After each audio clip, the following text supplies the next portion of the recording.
রাব্বুল আলামিন সুন্দর করে বলে দেন, ওয়ালা আসর, সময়ের কসম। কিসের কসম? সময়ের কসম। ইন্নাল ইনসানা লাফি খুসর, নিশ্চয় নিশ্চয় সমস্ত মানুষ ক্ষতির মধ্যে আছে। কিসের মধ্যে? আল্লাহ রাব্বুল আলামিন আমাদেরকে বানিয়েছেন। ওই আল্লাহ রাব্বুল আলামিন যদি বলেন সমস্ত মানুষ ক্ষতির মধ্যে আছে, বলুন তো এই কথার মধ্যে কোনো ভুল আছে? কোনো প্রকার ভুল নাই।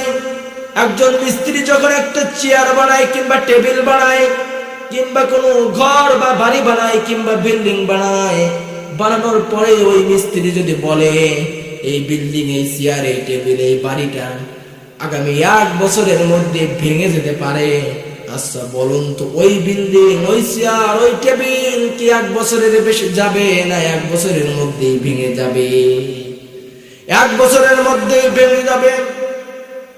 আল্লাহ রাব্বুল আলামিন আমাদের মানব জাতিকে বানিয়েছেন, আল্লাহ রাব্বুল আলামিন জিন জাতিকেও বানিয়েছেন।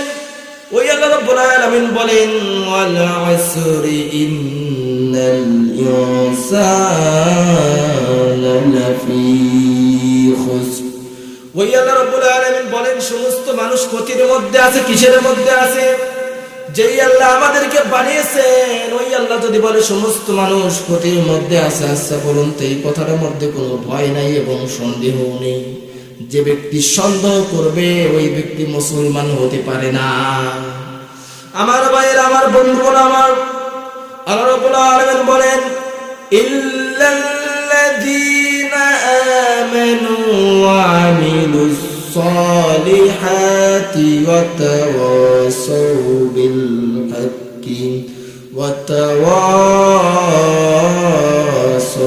বিস সাবর। আমার ভাইয়েরা, আমার বন্ধুরা, আমার আল্লাহ রাব্বুল আলামিন বলেন, ইল্লাল্লাযীনা আমানু। ইল্লা হলো হরফে ইস্তিসনা। ইল্লা কি? এটা হলো আরবি গ্রামার। ইল্লা হলো হরফে ইস্তিসনা। আল্লাহ রাব্বুল আলামিন হরফে ইস্তিসনা নিয়ে আসার পরে আল্লাহ রাব্বুল আলামিন বলেছেন, ইল্লাল্লাযীনা আমানু, তবে যারা ঈমান এনেছে তারা ক্ষতির মধ্যে নাই। কে এনেছে? যারা ঈমান এনেছে তারা ক্ষতির মধ্যে নাই। তাহলে ঈমান আনতে হবে কার প্রতি? আল্লাহর প্রতি না শয়তানের প্রতি নাকি জাহান্নাম নায়ের প্রতি? আল্লাহ রাব্বুল আলামিন বলেন 4 শ্রেণীর মানুষ, অধিকাংশ 4 শ্রেণীর মানুষ জাহান্নামী। তার মধ্যে 4 প্রকারের, 1 প্রকারের মধ্যে আল্লাহ রাব্বুল আলামিন বলে যারা আখিরাতকে বিশ্বাস করে না, জান্নাত এবং জাহান্নামকে বিশ্বাস করে না, এরা হচ্ছে জাহান্নামী। এই জন্য আখিরাতকে বিশ্বাস করতে হবে, আল্লাহকে বিশ্বাস করতে হবে। আল্লাহ আছে, আল্লাহকে বিশ্বাস করতে হবে। আমরা যদি আল্লাহকে বিশ্বাস করি তাহলে আমরা গুনাহের কাজগুলো ছেড়ে দিয়ে আল্লাহ রাব্বুল আলামিন আমাদেরকে যেভাবে নেকির কাজ করার কথা বলেছেন ওই রকম ভাবে আমরা নেকির কাজ করে আমরা জান্নাতে মেহমান হয়ে যাব। কি হয়ে যাব? জান্নাতে মেহমান হয়ে যাব।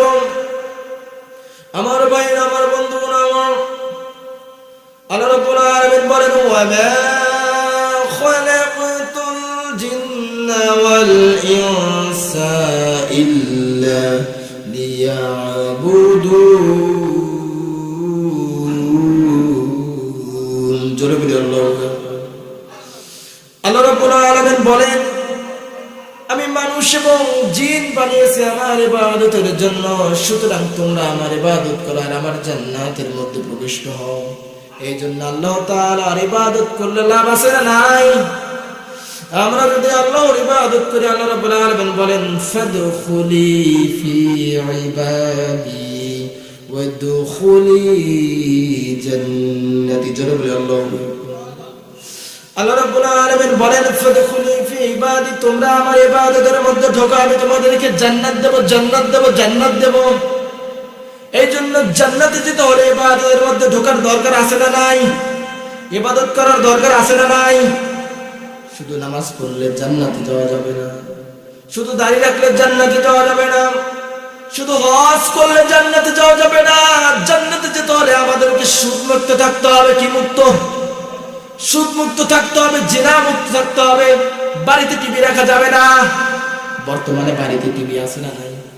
কথা বলেন আছে না নাই? প্রত্যেকটা ঘরে ঘরে টিভি, প্রত্যেকটা বাড়িতে বাড়িতে টিভি। আমরা টিভি এবং সিনেমার এমন আসক্ত হয়ে গিয়েছি, আজকে অনেক মহিলা, অনেক মা বোনেরা বলে রাত্রে বেলা টিভি না দেখলে তাদের মনে হয় ঘুম ধরে না। কোনোদিন যদি ডিশ লাইন না থাকে সারা রাত ছটর ফটর করে। স্বামী বলে কি হয়েছে কাদার মা, এরকম করো কেলা? কয়ে আজ যে ডিশ লাইন নাই ঘুমায় যাই। কয়ে ঘুম ধরে না। কি ধরে না? ওর ঘুম ধরে না। ওই যে ডিশ লাইন নেই, প্রতিদিন নাটক দেখে, কিরণমালা দেখে, কি দেখে? কিরণমালা দেখে, কটকটি দেখে, প্যাকাটি দেখে, আরে কি কি জানা আছে এগুলো নামও জানি না। এইগুলো না দেখলে বলে ওর ঘুম ধরে না। আচ্ছা বলুন তো, এইগুলো দেখলে জান্নাতে যাবে নাকি এইগুলো দেখলে জাহান্নামে যাবে? যে ব্যক্তি এইগুলো দেখবে তারা হলো জাহান্নামে যাবে, কারণ রাসূল সাল্লাল্লাহু আলাইহি ওয়াসাল্লাম বলেছেন আল গিনাউ ইমবিতুন নিফাক ফিল কলবি কামা ইমবিতুল মাউ ফিজ যারঈ। আল্লাহু আকবার।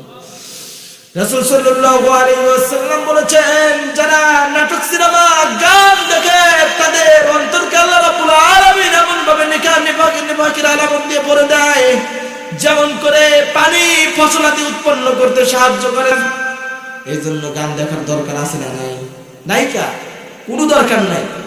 গান দেখলে জাহান্নামে যেতে হবে। কোথায় যেতে হবে? যে গান দেখলে তাকে জাহান্নামে যেতে হবে, কারণ গান দেখলে মনের মধ্যে নিফাক অর্থাৎ মুনাফিকের 4টা আলামত আছে। এই 4টা আলামতের মধ্যে একটা আলামত তার মধ্যে ঢুকে যায়, যেমন করে পানি ফসলাদি উৎপন্ন করতে সাহায্য করে, তেমন ভাবে নিফাকের আলামত তৈরি করে দেয়। এই জন্য গান শোনা যাবে না। আমার ভাইয়ের, আমার বন্ধুগণ, আমার গান শোনা যাবে না, কারণ মুনাফিকরা তো জাহান্নামে যাবে। আর গান, বাদ্যযন্ত্র এগুলো তো মানুষকে মুনাফিক বানিয়ে দেয়। অনেক সময় অনেক শিরকি গান কয়। গান আছে না শিরকি গান, গানের মধ্যেও শিরক। আমার এই গিয়াসউদ্দিন তাহেরি, উনি অনেক ভালো মানুষ, কিন্তু অতীতে একটি গজল কিংবা গান বলেছিলেন, ওই গানটির মধ্যে একটা ভুল রয়েছে। এখন উনি অনেক ভালো মানুষ, বাট ওই গানটা বলেছিলেন আল্লাহর ধন রাসূলকে দিয়ে আল্লাহ গেলেন গায়েব হয়ে। আচ্ছা বলুন তো, এই গানের মধ্যে ভুল আছে না নাই? আল্লাহ গায়েব হয়ে গেছে? আল্লাহ তাআলা সমস্ত ওয়ার্ল্ড এবং পৃথিবীর মধ্যে বিরাজমান, আল্লাহ কখনো গায়েব হতে পারে না।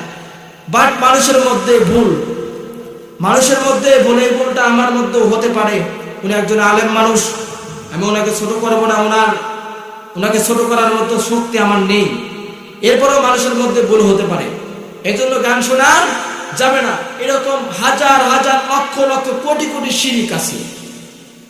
আর একটা হিন্দি একটা গান আছে, বলবো কেমন শিরিক? তুঝমে রব দেখতা হুঁ আরাম কিয়া করুঁ, এরকম একটা গান আছে, যুবক ভাইরা মনে জানে। এখানে একটা শিরিক, তুঝমে। এখানে নায়ক নায়িকাকে বলে যে তোমার মধ্যে আমি প্রভুকে দেখতেছি, আল্লাহকে দেখতেছি, এখন আমি কি করব? এটা কোনো কথা হলো? হারাম কিছুর মধ্যে আল্লাহ থাকতে পারে না, আল্লাহ সকলের সাথে আছে, কিন্তু নাটক, সিনেমা, গানের মধ্যে নাই। এগুলো বর্জন করতে হবে। আমার ভাইরা, আমার বন্ধুগণ, আমার আল্লাহ রাব্বুল আলামিন বলেন ইল্লাল্লাযীনা আমানু ওয়া আমিলুস সলিহাতি, যারা নেক আমল করবে, যারা আল্লাহর প্রতি ঈমান আনবে এবং নেক আমল করবে, তারা ক্ষতির মধ্যে নাই। এই জন্য ঈমান আনতে হবে কার প্রতি? কাদের মতো ঈমান আনতে হবে? সাহাবীদের মতো ঈমান আনতে হবে। আজকে আমরা সাহাবীদের মতো ঈমান আনি না, এই জন্য আমরা ঈমানদার হতে পারি না। সাহাবীরা কেমন করে রাসূল সাল্লাল্লাহু আলাইহি ওয়াসাল্লামকে ভালোবাসতেন, কেমন করে দ্বীন ইসলামকে ভালোবাসতেন।